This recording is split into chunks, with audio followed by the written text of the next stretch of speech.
Assalamualaikum warahmatullahi wabarakatuh. Apa kabar semuanya? Mudah-mudahan semuanya sehat walafiat. Dalam video kali ini saya akan membahas tentang hakikat negara. Apa sih sebenarnya hakikat negara itu? Saya juga akan membahas tentang apa sebenarnya unsur-unsur terbentuknya sebuah negara. Ada berbagai macam teori tentang apa sebenarnya hakikat sebuah negara. Saya akan menjelaskan 5 di antaranya. Pertama, teori sosiologis, kemudian teori organis, yang ketiga teori ikatan golongan, yang keempat teori hukum murni, dan yang kelima teori dua sisi. Mari kita lihat satu persatu kelima teori ini. Yang pertama, teori sosiologis. Teori ini berpendapat bahwa negara itu merupakan sebuah institusi sosial, sebuah lembaga sosial, sebuah organisasi sosial yang tumbuh di dalam masyarakat karena masyarakat merasa perlu untuk mengurus, mengatur, dan menyelenggarakan kepentingan masyarakat melalui sebuah organisasi besar. Nah, jadi dalam perspektif ini, negara itu sesungguhnya merupakan kehendak masyarakat sendiri, tumbuh sendiri di dalam jiwa masyarakat, mana mereka ingin mengurus, mengatur, dan menyelenggarakan kepentingan bersama mereka.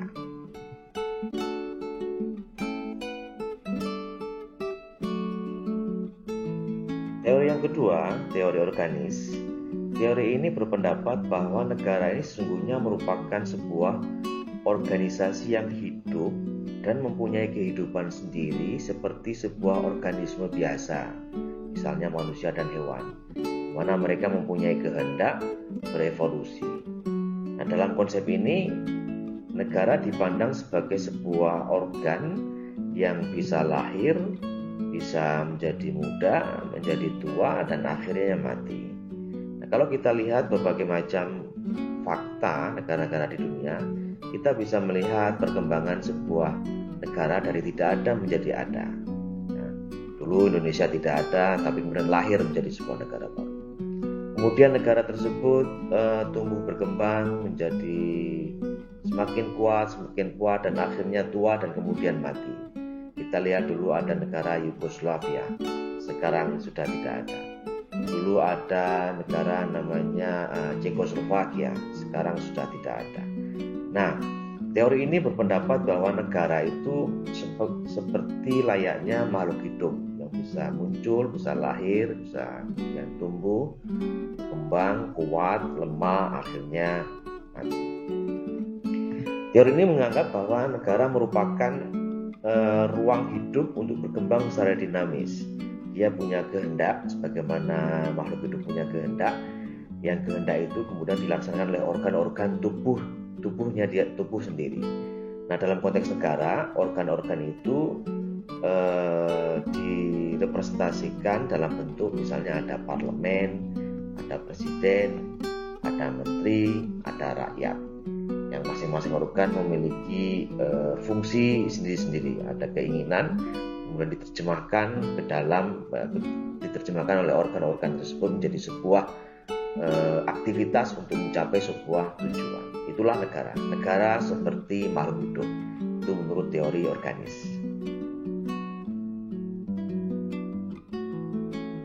Yang ketiga ada teori ikatan golongan.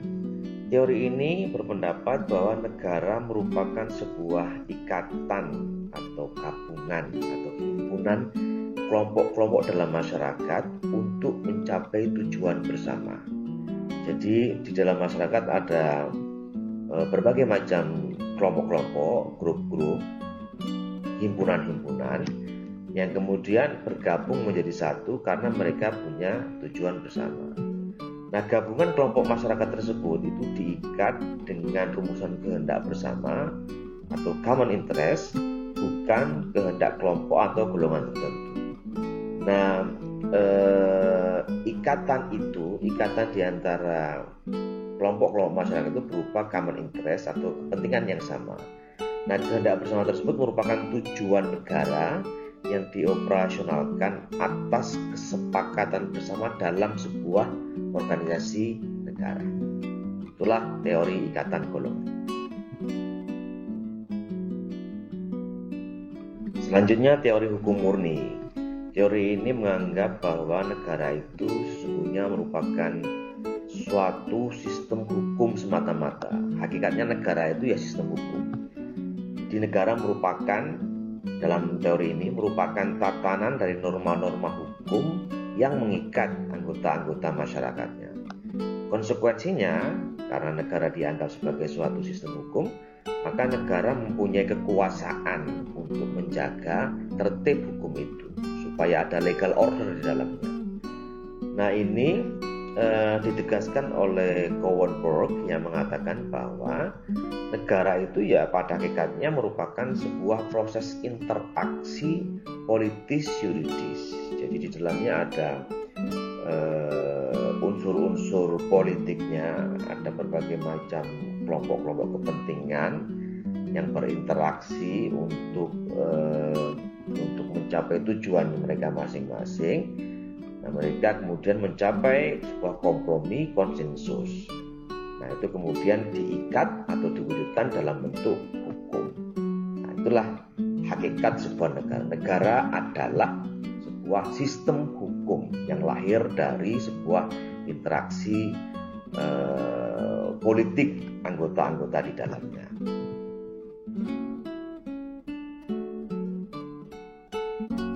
Selanjutnya yang kelima adalah teori dua sisi.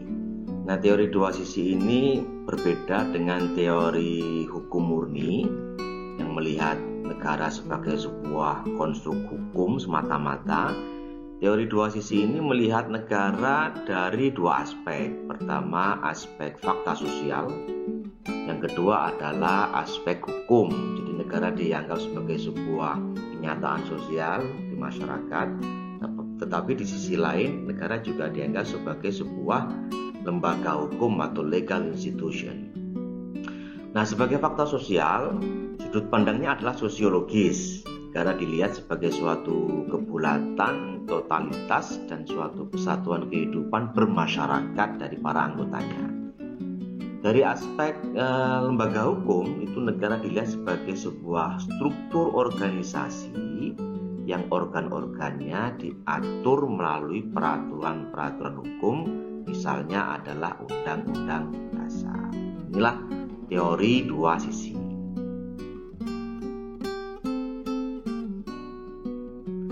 Selanjutnya, apa unsur-unsur negara itu? Salah satu pakar ilmu negara bernama Oppenheim Lauterbach mengatakan bahwa negara itu terbentuk dari 3 unsur. Pertama, unsur rakyat, orang-orang yang mendiami sebuah wilayah. Kemudian ada unsur daerah, wilayah negara. Ketiga adalah pemerintah yang berdaulat. Jadi kalau sudah ada rakyat, sudah ada wilayah atau daerah, sudah ada pemerintah yang berdaulat, jadilah sebuah negara. Itu unsur-unsur negara menurut Oppenheim Lauterbach. Nah, dalam konvensi Pan Amerika di Montevideo tahun 1933 disepakati bahwa negara itu memiliki 4 unsur. Pertama adalah penduduk yang tetap atau rakyat dalam bahasa Oppenheim. Kemudian yang kedua itu adalah adanya wilayah tertentu. Kemudian ada pemerintah yang ketiga. Nah, yang keempat ini yang sangat penting, bahwa pemerintah itu memiliki kemampuan mengadakan hubungan dengan negara lain, baik hubungan bilateral maupun hubungan multilateral. Hubungan bilateral maksudnya hubungan antara negara tersebut dengan satu negara yang lain atau hubungan 2 negara. Hubungan multilateral artinya hubungan negara tersebut dengan banyak negara. Jika sebuah pemerintah yang memiliki penduduk yang tetap dan memiliki wilayah tertentu sudah mampu mengadakan hubungan dengan negara lain, maka entitas negara tersebut sudah sah dianggap sebagai sebuah negara.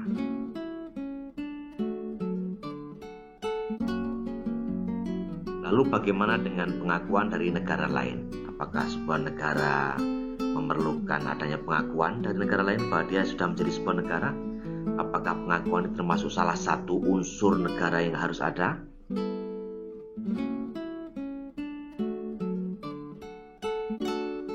Nah, di sini ada dua teori yang terkait dengan pengakuan negara lain. Pertama, teori deklaratif. Teori ini menyatakan bahwa pengakuan itu sifatnya ya hanya deklaratif, bukan konstitutif. Dengan kata lain, pengakuan dari negara lain bukan unsur yang bersifat mutlak. Jika sebuah negara sudah memiliki wilayah, sudah memiliki rakyat, sudah memiliki pemerintah yang berdaulat, sudah cukup dianggap sebagai sebuah negara tanpa harus menunggu pengakuan dari negara lain.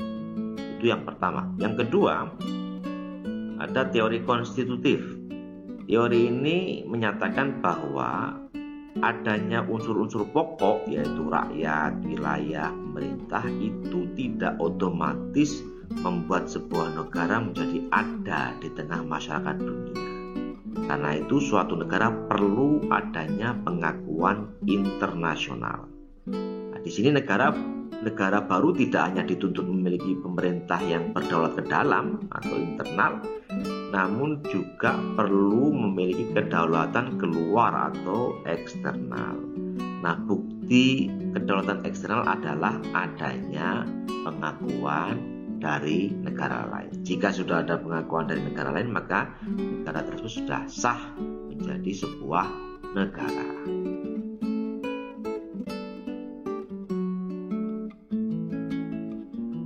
Nah, sekarang bagaimana pendapat Anda? Mana di antara dua teori itu yang paling tepat? Apakah teori konstitutif atau teori deklaratif? Jelaskan jawaban Anda beserta alasan-alasannya.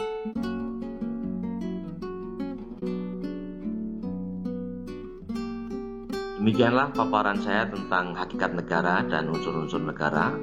Mudah-mudahan ada manfaatnya. Terima kasih banyak atas segala perhatian. Mohon maaf atas segala kekurangan. Sampai berjumpa dalam video-video berikutnya. Terima kasih. Assalamualaikum warahmatullahi wabarakatuh.